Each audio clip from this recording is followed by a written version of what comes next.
রিস্কের মালিক, একথা বিশ্বাস করতে হবে। সেই বিশ্বাসের অর্থ এই নয় যে আপনি চুপ করে বসে থাকবেন আর ফেরেশতারা রান্না করে আপনারে রূপচাঁদা মাছ খাওয়াই দিয়ে যাবে, এরকম বিশ্বাস করতে হবে, কাজ করতে হবে। এর ফলে আল্লাহ রাব্বুল আলামিন রিস্কের ব্যবস্থা করবেন। ঈমান আনার পর প্রথম যে কোয়ালিটিটা হবে, সেই কোয়ালিটি হচ্ছে পার্সোনালিটি, আত্মসম্ভ্রম, আত্মমর্যাদা। দুনিয়ায় কারোর সামনে মাথা সে নত করবে না, মাথা নত করবে কেবলমাত্র আল্লাহর কাছে। ভালো মন্দ সব কার কাছ থেকে হয়?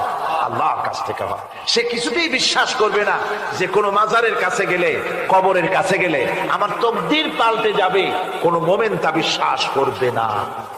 কথা বুঝতে পেরেছে? ভালো করার মন্দ করার সত্তা মালিক আল্লাহ সুবহানাহু ওয়া তাআলা।